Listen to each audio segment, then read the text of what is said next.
Hey, what's going on, everyone? How you guys doing today? My name is Matt Jarbo. This is Three Buck Theater, and when it comes to talking about Star Wars, especially the controversies surrounding the new sequel trilogy, as well as Lucasfilm and the problems with the franchise and everything else, there's usually one person everyone likes to point the fingers at, and it is a well-deserved point, a very well-deserved point, and that, of course, is Kathleen Kennedy. She is the tip of the spear, so to speak, when it comes to this particular franchise and this company and what's happening.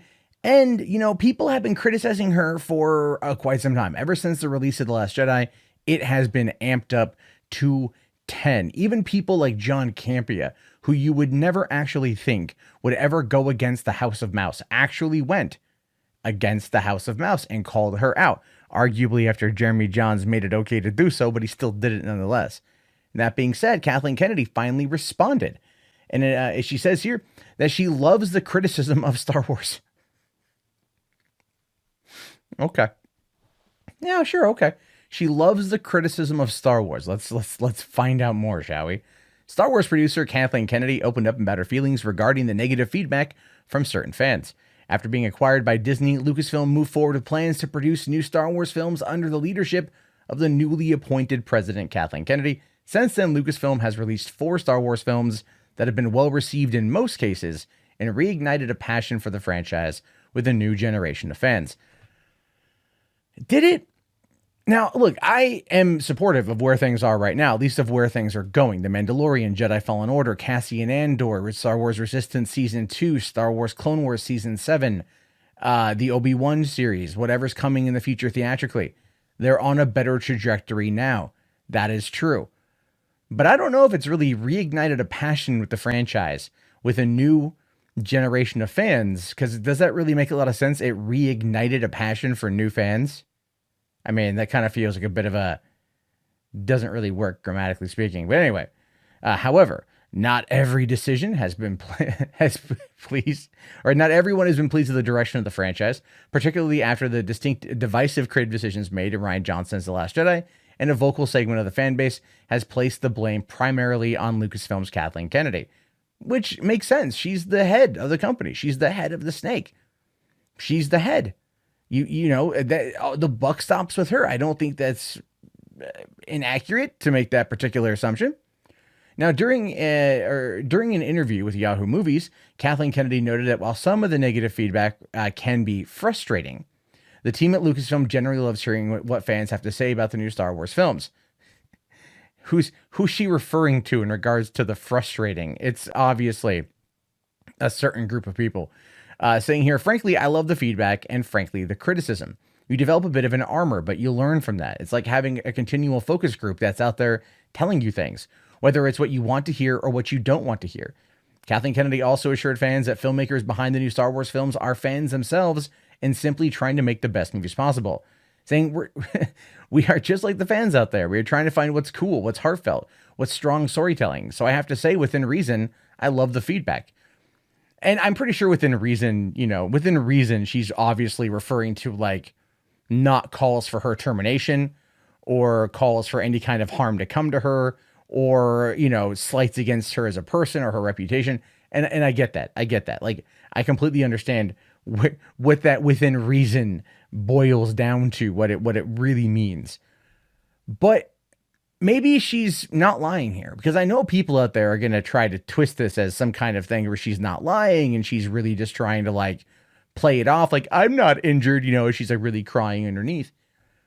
But I think looking at the direction of where things are going now, I would argue that there probably is a fair amount of listening to that very vocal, if frustrating, fan base. The fan base that says, we want this character. We want Obi-Wan. They're getting Obi-Wan. They're getting the show, not the movie. Still getting it. They want something to be taken seriously. The Mandalorian comes along. They want something that's not going to be dealing with maybe something new. Cassian Andor is new-ish. Clone Wars. They love Clone Wars. Clone Wars is getting season 7. There's things here. There's things that are happening that are moving it towards the right direction, that are moving the needle forward.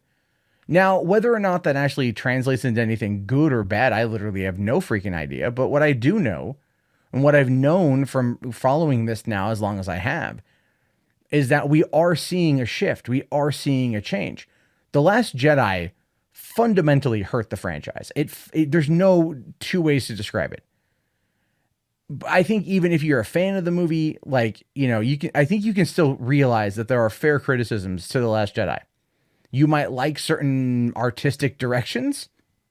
That's fine. We can always argue over whether or not they're relevant to the story or the plot or good character development, but that's neither here nor there. And I think Kathleen Kennedy learned that. I think Kathleen Kennedy learned that one the hard way, especially because of Solo failing. Solo failing was entirely her fault. There's no mistake about that in my mind. There's no question about that in my mind. The Solo bombing, the way that it did, was it was out of hubris, for one, trying to push it up on Memorial Day weekend to recapture the magic from 1977 when it released, the first one released. 41 years later, bad idea. And then you've got The Last Jedi not pulling in $2 billion like The Force Awakens, and only pulling in a little bit, only pulling a little bit. 1.3 billion is not really a little bit. But you can tell that people just didn't respond. And here there's been some time, right? I mean, I would argue, and I think many people out there would agree, that if Solo was pushed back to, like, let's say November or December, if it was a Christmas release, it would have probably fared a little bit better, not only critically speaking, but also financially, because people would have had time to cool down from The Last Jedi. They would have had time to get maybe excited for something again, and not feel like this movie that no one really asked for. And I'll grant that criticism, that no one really asked for was coming out. So it's interesting to see that she says that it's like a focus group that's always telling her where things are, and that you can tell that they listen.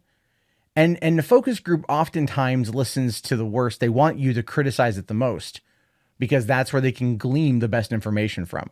The people that are yes men, that are just like, fondling the balls a bit, they're not the ones that you really always want to have around. They're good a couple times, but they're really not the ones you want to listen to, because they're the ones always telling you everything is okay. And as creatives, as artists, as storytellers, you always want to get better. You always want to do things better. So having that kind of continual focus group, does make a lot of sense to kind of look at it from that perspective. Again, looking at it from the frustrating perspective, I get that too, where it's like, okay, I'm making changes. What more do you want? And maybe they're having a breakdown.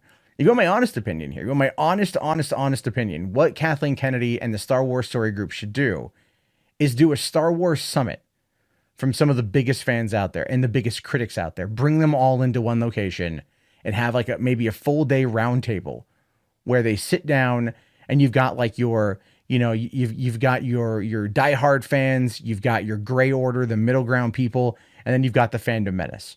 And you bring them all together, and you sit there and you just ask them questions, and they'll give you honest answers. And that could maybe better help migrate where this franchise is going. That's just simply a suggestion. It's cheap enough than hiring an actual focus group. Just fly like 10 people to freaking Frisco, put them up at Skywalker Ranch for a couple days, and get this information out of them. And you're going to be getting such a diverse voice out of this from diverse people that you're going to sit there and go, okay, now we better understand where the fandom is. And these people have, they're influencers. They have large followings. People pay attention to them. Their words matter. We can now understand, maybe use them as a conduit to better understand the fan base. Hollywood is in a space right now where box office wise, so many things are hurting because these movies are made by committees, right? It's a committee group that comes together and wants to tell these stories, and they're designed to sell merch and to sell toys and to work in China or overseas. And people don't like it. It feels cheap. It feels mass produced. It doesn't feel unique. And when things stop feeling unique, especially when it comes to storytelling, people stop caring. And when it boils down to a massive franchise that they love, they really do get upset.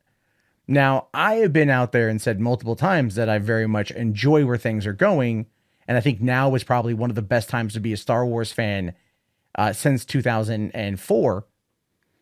And I stand by that. But I also think that Kathleen Kennedy would do well to talk to somebody who is an ardent critic and really listen to what they have to say and then take it to heart. And those are just my thoughts on this one. I'm curious to know what you guys think about this as well. Definitely let me know down in the comments below what you guys have to say about all this. I think we're at a point where, you've got... I think they're listening, and I think with that comes a change. Anyway, be sure to let me know what you think over here, facebook.com/groups/3by-theater, or head over to, come back here at 11 p.m. Pacific Standard Time tonight for Hollywood After Dark. We're going to be talking about anything and everything you guys want to discuss. My name is, of course, Matt Jarbo. This has been 3by-Theater. Have yourself a great day, guys, and peace out.